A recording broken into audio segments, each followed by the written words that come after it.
Good morning, তোমরা সবাই কেমন আছো? আমরা সবাই মোটামুটি আছি। তো চলো আজকে সকলের সাথে আজকের ব্লগটা শুরু করি। আর আজকের ব্লগটা শুরু করছি রান্নাঘর থেকে। দেখো, রান্নাঘরে চলে এসেছি। আমার এখানে রুটি হয়ে গেছে আর এখানে তরকারি বসিয়ে দিয়েছি। সকালবেলা তরকারি, এই তরকারির নামটা আমি কি বলবো বুঝতে পারছি না। পাঁচছেলি তরকারি, এর মধ্যে বিট, গাজর, পটল, আলু, কুমড়ো সমস্ত কিছুই আছে। একটু বেগুনও দিয়েছি, জানো তো, সব কিছু শুকিয়ে যাচ্ছিল, ভাবছিলাম এই যেগুলো শুকিয়ে যাচ্ছে সেইগুলো আগে দিয়ে দিই। আর অসহ্য গরম লাগছে, রান্নাঘরে একটু দাঁড়াতে পারছি না। রান্নাঘরে আসছি, একটুখানি রান্না করছি, আবার বাইরে গিয়ে হাওয়া খেয়ে আসছি, এইভাবেই করছি। কিন্তু করতে হবে তো, গরম গরম বললে তো আর কাজকর্ম থেমে থাকবে না, সব কিছুই করতে হবে, গরমও সহ্য করতে হবে, তাই না? আর রান্নাটা হয়ে এসছে, তরকারিটা হয়ে এসছে। আজকে একটু দেরি হয়ে গেল ব্রেকফাস্ট খেতে, আজকে দেরি হয়ে গেল, প্রায় 9টা বাজে, জানো তো। আর এই রিজুর বাবার আজকে ছুটি আছে বলে ওই জন্য আজকে আমার একটু তাড়াহুড়ো নেই, একটু দেরি হলেও ক্ষতি হবে না। জাস্ট 10 মিনিটের মধ্যেই খেতে দিয়ে দেবো, এটা হয়েই এসছে, 5 মিনিটে হয়ে যাবে। চলো একটু বাইরে ঘুরে আসি। আর এই দেখো জোয়ান, দেখেছো তো, আমার ফেভারিট জোয়ান। এক পাতা জোয়ান এনে দিয়েছে, শেষ হয়ে গেছে এক সপ্তাহের মধ্যে, আবার জোয়ান। বলছে তুমি যদি এত জোয়ান খাও তাহলে তো একেবারে জোয়ান ব্যবসাদার একবার বড় লোক হয়ে যাবে, তাই না? এত যদি জোয়ান খাই, মাসে 3-4 পাতা জোয়ান লেগে যাচ্ছে, কি বলবো। এক এক সময় না আমার এরকম হয়, মানে অত্যাধিক জোয়ান খায়, আবার এক এক সময় আবার হয়তো জোয়ান বন্ধই করে দিলাম, জানি না কেন আমার এরকম মাঝে মাঝে হয়। এই এখন যেমন শুধু মনে হচ্ছে জোয়ান খাই জোয়ান খাই, ভাত রুটি না খেলেও হবে, জোয়ান খেলেই হবে, বারে বারে জোয়ান খাচ্ছি মুঠো মুঠো, জানি না কি হয়েছে আমার। চলো বাইরে যাই, অবশ্য তরকারিটা দেখিয়ে নিই, তারপরে বাইরে গিয়ে কথা বলবো। একটুখানি রসা রসা ভাব করবো, জানো তো, সকালে রুটির তরকারি তো, একটুখানি এরকম রসা রসা থাকলে খেতেও সুবিধা হয়। এক একদিন এক এক রকম করি, সব দিন তো ভালো লাগে না, এক একদিন শুকনো শুকনো করি, এক একদিন একটু ঝোল ঝোল রাখি, তাতে সুবিধা হয় খেতে। এটা জাস্ট হয়েই এসছে, আর একটু হবে। সব কিছুই সেদ্ধ হয়েছে, এই যে বিটগুলো একটু সিদ্ধ হতে সময় লাগছে, আর একটু যদি সরু করে দিতাম হয়তো তাড়াতাড়ি হয়ে যেত। ঠিক আছে, ওতে অসুবিধা নেই, এক্ষুনি হয়ে যাবে। বসে আছে, কম্পিউটার চালিয়েছে, পরীক্ষা শেষ হয়ে গেছে তো এখন বিন্দাস বিন্দাস শুধু ঘুরে বেড়াচ্ছে, কম্পিউটার দেখছে। এখন দেখো, এখন আমি বকাঝকাও করবো না, পড়াশোনা নিয়ে এখনো বলবো না। যদিও বা আজকাল উচ্চ মাধ্যমিক পরীক্ষা দিয়ে সবাই প্রিপারেশনের জন্য পড়াশোনা শুরু করে দেয়, তবুও আমি ওকে অত চাপ দিই না। ঠিক আছে, পড়াশোনা তো সারা জীবন আছে, এনজয়টাও একটু করতে হবে, তাই না? এইসব ছেলেবেলাগুলো চলে গেলে আর পাবে কোথায়, তাই না? আর কয়েক বছর পরেই তো সংসারের হাল ধরতে হবে, দায়িত্ব কর্তব্য, মাথায় বোঝা বোঝা চাপ চাপ আসবে, তাই না বাবা? বোঝা বোঝা চাপ আসবে, তাই এই ছেলেবেলার দিনগুলোকে ছেলেবেলার মতো করেই কাটা। বাইরে গিয়ে তো খেলতে পারে না, মাঠ ঘাট শহর এলাকায় খুব কম, তাই জন্য এইসব নিয়েই একটু এনজয়মেন্ট করে আর কি, এনজয় করে, তাই না বাবা? এই বন্ধু বান্ধবের সাথে একটু বিকালে ঘুরে আসলো, বাড়িতে একটু কম্পিউটার মোবাইল, কি বলবো, সব বাড়ির ছেলে মেয়েদের এইভাবেই খুশি থাকতে হবে, তাই না? মা বাবাদের একটু মেনে নিতে হবে, পরীক্ষা হয়ে গেছে, ওদেরকেও তো একটু ওদের মতো থাকতে দিতে হবেই। তাই জন্য তবে কিন্তু আমার এই যে সকাল সকাল উঠে পড়েছে, কিন্তু কটা বাজে এখন? জাস্ট 9টা বাজে, 9টা 9:30 বাজে, দেখেছো তো, 9:30 বাজে উঠে পড়েছে। কিন্তু এই যে 9:30টায় উঠে পড়লাম, আমি বললাম এখন পরীক্ষা হয়ে গেছে, আর একটু রেস্ট নিই, একটু ঘুমা, পরীক্ষার সময় তো পারিস না, কিন্তু ঘুমালো না, উঠে পড়লো।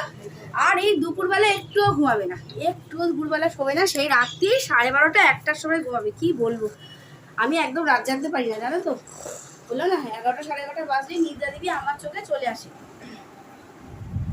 বসি, বসে বসে একটু কথা বলি, গল্প করার জন্য। কেমন আছে? আমরা খুব ভালো আছি। খুব ভালো আছো? গরমেও খুব ভালো আছে তো? গরমেও খুব ভালো, গরমেও ভালো থাকলে খুব ভালো। আর মনটাকে ভালো রাখতে হবে, গরম হোক ঠান্ডা হোক বর্ষা হোক, তাই না? মনটাকে ভালো রাখতে হবে, গরম টরম পাত্তা দিলে চলবে না, তাই না বাবা? গরম টরম পাত্তা দিলে চলবে না। গরমকালে তো গরম আসবেই, তাই না? গরমকালে গরম আসবেই, শীতকালে যেমন শীত এসেছিল, গরমকালেও গরম আসবে, এগুলো তো প্রকৃতির নিয়ম। আর যেটা বলছিলাম, জানো তো, একদম রাত জাগতে পারি না, বিশ্বাস করো। মানে কি বলবো, 11:30 বাজলে অনেক মোবাইলের কাজ থাকে, 11:30 বাজলেই আমার একদম নিদ্রা দিবি চোখে চলে আসে। সে যাই করো তাই করো, ঘুমিয়ে আমি পড়বো, আর বিছানায় শোবো 2 মিনিটের মধ্যে জাস্ট ঘুম এসে যাবে, জানো তো। ওর বাবা বলে, বাবা তুমি কি করে ঘুমাও, তোমাকে দেখে আমার হিংসা লাগে।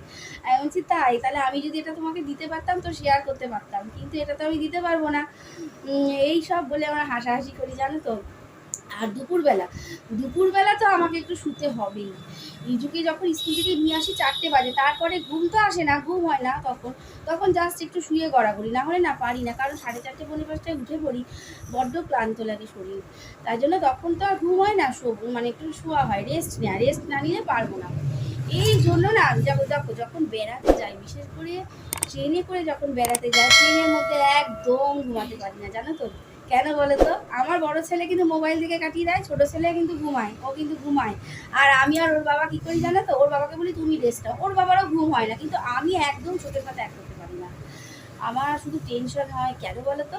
লাগেজপত্র সব কিছু তো আমাদের সিটের তলায় রেখে দিই, তো নানান ধরনের মানুষ ওঠে, কার মনে কি আছে না আছে তা তো জানি না, সবাই যে খারাপ তা না, কিন্তু তবুও টেনশন থাকে যে লাগেজপত্র ঠিকঠাক আছে কি না, মানে এইসব নানান টেনশন থাকে, যে বারবার উকি দিয়ে দেখি যে ঠিকঠাক আছে তো, ঠিকঠাক মালপত্রগুলো আছে তো, এই টেনশন করতে করতে কখন যে সকাল হয়ে যায় ব্যাস। তো এই জন্য ট্রেন জার্নি করলে তো আমার একটুও ঘুম হয় না, আর বেড়াতে গেলে তো ঘুমই হয় না। তোমরা জানো যারা বেড়াতে যাও 10-12 দিনের জন্য বা 7 দিনের জন্য, জানো তো বেড়াতে গেলে কি রেস্ট হয়? আমরা রেস্টের জন্য বেড়াতে যাই, কিন্তু ওইভাবে রেস্ট হয় না, মোটেই হয় না, আরও বরঞ্চ চাপ হয়, আরও খাটনি হয়। শুধু গাড়িতে করে এদিক ঘোরা ওদিক ঘোরা, ভোর দৌড়, মানে একবারে ছুটে বেড়ানো, ঘোরার মতো ছুটে বেড়াতে হয়। কারণ আমি যদি না ঘুরতে যাই তাহলে আমারই লস, আমি যদি হোটেলে বসে থাকি তাহলে কি মজা, তাই না? দেখতে এসছি, দেখার জিনিস তো এনজয় করে দেখবো, তাই না? হোটেলে বসে থাকা আর বাড়িতে বসে থাকা একই।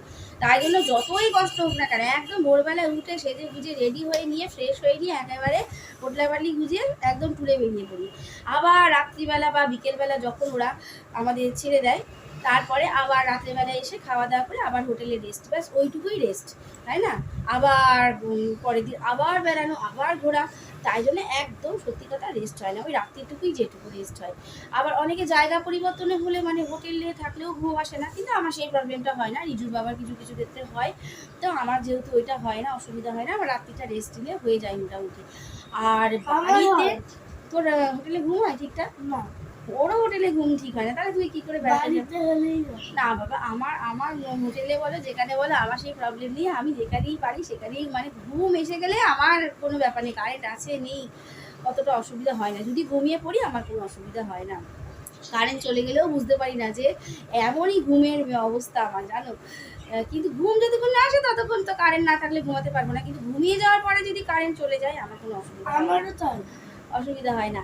তারপরে যখন জার্নি করে ট্যুর থেকে বাড়িতে আসি, সে আর এক কাণ্ড, মালপত্র ধপাস করে রেখে দেবো, যেখানে সেখানে রেখে দিলাম, আগে রেখে দিয়ে হাত পা ধুয়ে ফ্রেশ হয়ে আগে বিছানায় গিয়ে শুয়ে কি করব?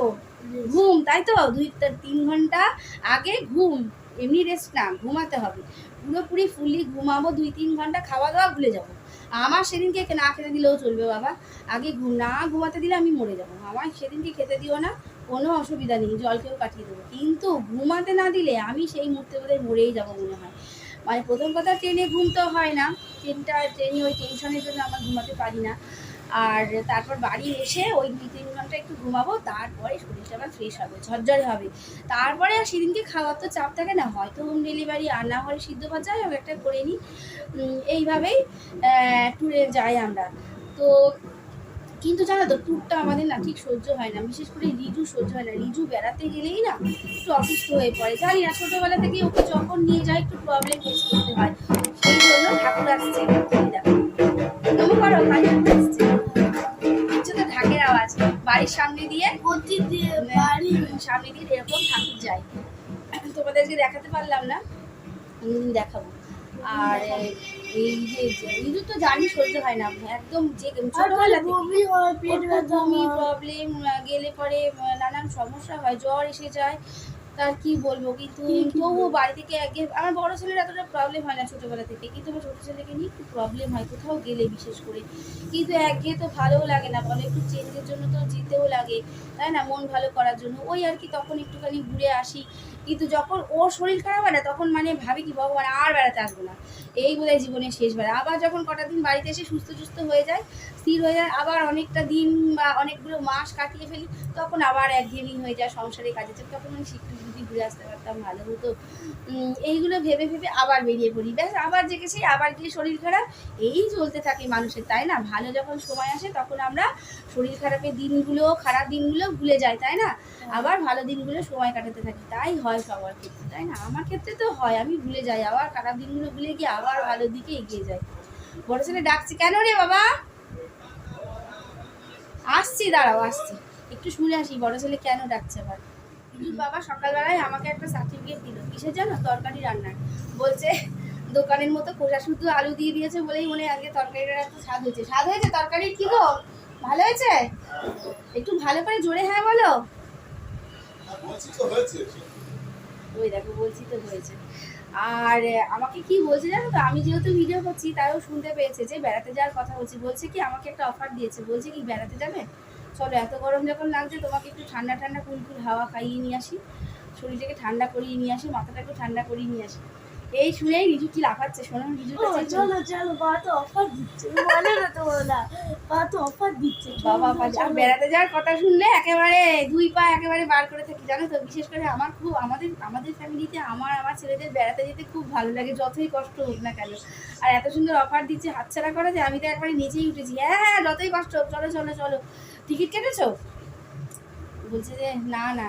আমি তাহলে রিজার্ভেশন করতে করতেই তো আবার চলে আসবে, গরম পুড়িয়ে যাবে, কারণ 4 মাসের আগে তো রিজার্ভেশন পাওয়াই যাবে না, তাই না? ড্রপ দিয়া না। তা বলছে না কেন, বাসে করে তো যাওয়া যায়, পাহাড়ে গেলে পরে গ্যাংটক করে বাসে করে শিলিগুড়ি চলে যাবো, তারপর ওখান থেকে ঘুরবো। আমি বলছি হ্যাঁ তাও অবশ্য হয়, তবে তুমি তো বাস জার্নি করতে চাও না। বলছি ঠিক আছে, তোমার সব মেটানোর জন্য বাস জার্নিই করবো, তবে আমি জানি এই মুহূর্তে যাবে না, এটা আমাকে ঢপ খাওয়ালো, তাই তো? এটা আমাকে বললো এই মুহূর্তে যাবে না। কিন্তু তবুও ভালো লাগে বেড়াতে যাওয়ার কথা শুনলে, সত্যিই খুব ভালো লাগে। যারা বেড়াতে যায় আমার তো মনটা মনে হয় যেন আমিই চলে গেছি, এত ভালো লাগে যে বেড়াতে যাচ্ছে তারা, খুব ভালো লাগে বেড়াতে যেতে। কিন্তু সবসময় তো হয়ে ওঠে না, সেই আর কি। তবুও বেড়াতে যেতে ভালো লাগে। নিজু দেখো আনন্দে নেচে উঠেছে, বেড়াতে যাবে। তোর যে শরীর খারাপ হয়, বেড়াতে গেলে তোকে নিয়ে তো আমার আরো টেনশন হয়, গেলে শরীর খারাপ হয়। এই পুরীতে বেড়াতে গিয়েছিলাম, সেপ্টেম্বরে পুরীতে বেড়াতে গিয়েছিলাম, ওখানে গিয়ে মানে আমাদের সবার শরীর খারাপ হয়েছিল, রিজুরও খুব শরীর খারাপ হয়েছিল। মানে কি বলবো, এত গরম, মানে সেপ্টেম্বর মাসে চরম গরম, আর সেই গরম লেগেই ওর শরীর খারাপ হয়ে গেছিলো। মানে সমুদ্রের ধার থেকে হোটেলে আসতে, তারপর বারবার করে যাওয়া আসা, গরম। এবারে পুরীতে গেছিলাম, ওর প্রচণ্ড শরীর খারাপ হয়ে গেছিলো, এত গরম, জানো তো উড়িষ্যা এত গরম। আর সমুদ্র বীচ থেকে হোটেলে আসা যাওয়া, অনেকবার করে আসা যাওয়া, ও আর সহ্য করতে পারিনি, এত গরম লেগে গেছিলো। আমাদের প্রত্যেকেরই শরীর খারাপ হয়ে গেছিলো ওই সময়, কিন্তু তাও ঘুরেছি। আবার দিল্লি যখন গিয়েছিলাম, ও তখন খুব ছোট, তখন 3-4 বছর বয়স, ওখানে একটা অ্যাক্সিডেন্ট হয়েছিল, ওর একটা ছোটখাটো একটা অ্যাক্সিডেন্ট হয়েছিল ট্রেনের মধ্যে, সেই গল্প তোমাদের একদিন বলবো। মানে আমাদের হয়তো দিল্লি থেকে চলেই আসতে হতো, তা যাই হোক ওখানকার ডাক্তার দেখিয়ে ঠিকঠাক হয়েছে, সে গল্প একদিন বলবো। ওকে যেখানেই নিয়ে গেছি সেখানেই সমস্যায় পড়তে হয়েছে, ওই জন্য বেরোবার আগে পিছনে একটু ভাবতে হয়, আবার না গেলেও হয় না, এই জন্য একটু সমস্যা। আর ঘুরতে গেলে কী হয় বলো তো, মানে গাড়িতে ঘুরি, গাড়িতে চড়া, তাই না? তা সেই গাড়িতে চড়তে না, মানে বাড়িতে যখন আসি না, মনে হয় যেন মাথা দুলছে, মাথাটা নাগরদোলার মতো মনে হয় দুলছে, তাই না? এরকম দেখবে তোমরা যারা ঘুরতে যাও তারা ফিলিংসটা দেখবে, বাড়িতে এসেও মনে হয় যেন একটা যেন মাথার মধ্যে একটা ঘোরা ভাব থাকে, তাই না? মাথাটা যেন ঘুরছে, মনে হয় যে সারাদিন 24 ঘন্টায় প্রায় গাড়িতে ঘুরতে হয় না, একবারে 3 ঘন্টা 4 ঘন্টা 5 ঘন্টা শুধু গাড়িতে ঘোরা। ওই জন্য না বাড়িতে এসেও মনে মাথাটা যেন দোলে, তারপর 3-4 দিন পরে আস্তে আস্তে ওই রেসটা কেটে যায়। এই অসুবিধাগুলো হয়, তাই না বাবা? ওরও হয়, বলে মা মাথাটা যেন কেমন দোলে। আমি যে ওটা তো হবে, ঘুরতে গেলে পরে এরকম হয় একটা, তারপর কদিন রেস্ট দিলে আবার ঠিকঠাক হয়ে যায়। আমি এখন শরীর দিচ্ছি। হ্যাঁ চলো রান্নাঘরে যাই, অনেক গল্প হয়ে গেছে। কি রান্নাবাড়ি বসিয়ে দিয়েছি, আর এখানে বসিয়ে দিয়েছি ছোলার ডাল। আজকে মাছ ডিম মাংস কোনোটাই হবে না, একদম নিরামিষ রান্না হবে। আর এই দেখো বেগুনটা দেখেছো একদম শুকিয়ে গেছে, একদম ঠাকুমার মতো হয়ে গেছে, তাই না? একদম শুকিয়ে গেছে। তা এই বেগুনগুলো দিয়ে বেগুন ভাজবো, তাও আবার পোকা বেগুন, দেখছি এটা একটু পোকা আছে, জানি না বাচ্চা দিয়ে কতটা পাবো আমি জানি না। তারপর এর সাথে আবার আলু ভাজা অ্যাড করতে হবে। আজকে ভাবছি আলু সিদ্ধ দেবো না রিজু, তার সাথে না দিতেই হবে, আমি বলতে পারছি আজকে আলু সিদ্ধ নাও দিতে পারি। আলু ভাজাও করতে পারি, আবার নাও দিতে পারি। আর এই দেখো রিজুর বাবা দুটো আম এনেছে, এই আম দুটো দিয়ে আজকে চাটনি করতেই হবে, তাহলে আমাকে খুব বকাবকি করবে। এটা ও চাটনি খুব ভালোবাসে, তো এই জন্য এই চাটনি করবো, ডাল করব আর বেগুন ভাজা, নিম বেগুন, ব্যাস আজকে খাবার দাবার এটাই হবে। তারপরে তোমাদের সাথে এগুলো যোগাযোগ কেটে নিই ঝটপট, এত গরম লাগছে না, রান্নাঘরে দাঁড়িয়ে কথা বলতেই পারছি না। আর দেখো আমার রান্নাঘর থেকে পুকুরটা দেখা যায়, দেখছো? পুকুর, কাঁঠাল গাছ আমার সামনাসামনি, এত সুন্দর পুকুর, দেখছো? পুকুরটা পরিষ্কার করেছে ওরা, পানায় ভর্তি হয়ে গিয়েছিল, যদিও জঙ্গল টঙ্গলগুলো আছে, একটু কেটে ছেটেছে, ঠিক আছে পুকুরটা। তোমাদের পরে একদিন পুকুরটাকে ভালো করে দেখাবো, খুব বড় পুকুর, ভালো। রোদ পড়ছে বলে ফোকাস চলো হচ্ছে না। এগুলো কেটে কুটে নিয়ে রেডি করে নিই, তার তাড়াতাড়ি, যত তাড়াতাড়ি গরমে রান্না শেষ হবে তত তাড়াতাড়ি আমার ভালো হবে, তাই না? চরম রোদে ভাববে বোধ হয় আমার মাথা খারাপ হয়ে গেছে, তা না, গাছগুলোর যত্ন নেওয়া হচ্ছে না, দেখছো গাছগুলোর মধ্যে মালিবাগ এই পোকাগুলো হয়েছে, এই পোকাগুলোর নাম হচ্ছে মালিবাগ, দেখছো কেমন পোকা, সমস্ত জবা গাছে, অন্যান্য গাছে সব পোকা এসছে, এই দেখো, এই দেখো, দেখছো, এই দেখো আমার হাতে লেগে গেল এই পোকা, এই দেখো এই গাছের ডালটা আমি সেদিন কেটে দিয়েছি, এত পোকা হয়ে দেখো, কুড়িগুলোর মধ্যে পোকা, দেখছো, এই দেখো মালিবাগ পোকাগুলো কীরকম গাছের ক্ষতি করছে। এই গরমকালটা না, এই পোকার জন্য গাছগুলো সব কুড়ি ভর্তি, গাছগুলো কুড়িগুলো ঠিকমতো ফুটতে পারছে না, সব নষ্ট করে দিচ্ছে। তাই জন্য স্প্রে তৈরি করব, একটা ওষুধ দিয়ে স্প্রে তৈরি করে স্প্রে করব, সেইটা এই দেখো, এই দেখো দেখছো কেমন পোকা, কি ভর্তি ভর্তি থোকা থোকা পোকা, সমস্ত জবা গাছগুলোই পোকা হয়েছে। তাহলে ওই ওষুধগুলো দিয়ে স্প্রেটা করে স্প্রে দেবো, সমস্ত গাছে স্প্রে দেবো, দেখাবো স্প্রে করার সময়, ওষুধটা তৈরি করে নিই। আর এই দেখো জুঁই ফুল আর বেলি ফুলে ভরে গেছে, এই দেখো কি সুন্দর জুঁই ফুল, এগুলো জুঁই ফুল, আর বেলি ফুল দেখবে, এই দেখো বেলি ফুল, এইটা হচ্ছে বেলি ফুল, এইটা বেলি ফুল, বেলি ফুল জুঁই ফুল একসাথে লাগিয়েছি, মিলেমিশে আছে ওরা, জুঁই ফুল আর বেলি ফুল মিলেমিশে একাকার হয়ে গেছে, একসাথেই লাগিয়েছি জুঁই ফুল আর বেলি ফুল। আজকে জবা ফুল একটু কম হয়েছে গাছে। চলো যখন আমি স্প্রে করব তখন তোমাদের আবার দেখাবো, স্প্রে না দিলে হবেই না, গাছগুলো শেষ করে দিচ্ছে, জানি না এই স্প্রেতে পোকাগুলো যাবে কি না, এই পোকাগুলো এই সময় গাছগুলোকে শেষ, এইগুলোতে আমি স্প্রে করে দিচ্ছি। এটা কিন্তু আমার হাতে তৈরি করা স্প্রে, জানো তো, তোমাদের বলছি এটা কি দিয়ে বানিয়েছে এই স্প্রেটা।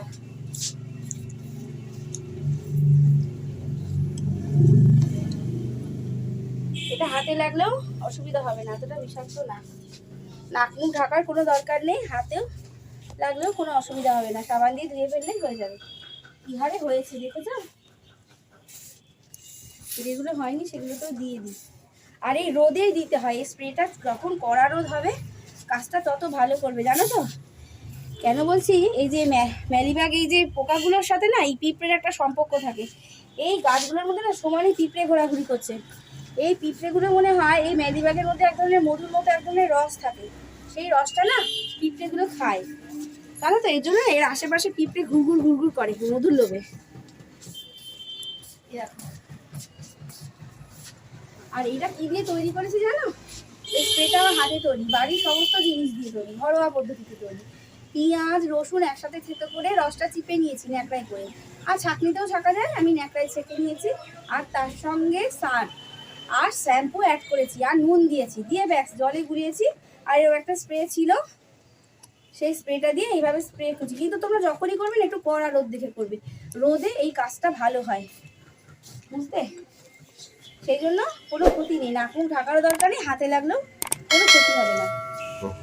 আর এর মধ্যে একটু হলুদ দিয়েছি, ঘরে যে আমরা রান্নার হলুদগুলো ব্যবহার করি সেই হলুদগুলো এর মধ্যে দিয়ে দিয়েছি, ব্যাস ঘরোয়া পদ্ধতিতে আমার এই ম্যালিবাগ মারার ওষুধ তৈরি হয়ে গেছে। দেখি এতে যায় কিনা, একবার দিয়েছিলাম, এতে কিন্তু ভালো কাজ হয়েছিল, আর এই রোদটাও আজকে ভালো উঠেছে। আর আমার রান্না এখনো শেষ হয়নি, জানো তো, রান্না করব, বাসন মাজবো, রান্নাঘর পরিষ্কার করব। আর এই দেখো না মপটা এখানে রেখে দিয়েছি, এই দেখো মপটা, এই দেখো সকাল 6:30টায় ঘর মোছা হয়ে গেছে, মপটা এখানে রোদে শুকাতে দিয়েছি, না শুকালে না ওই সুতোগুলো নষ্ট হয়ে যায়।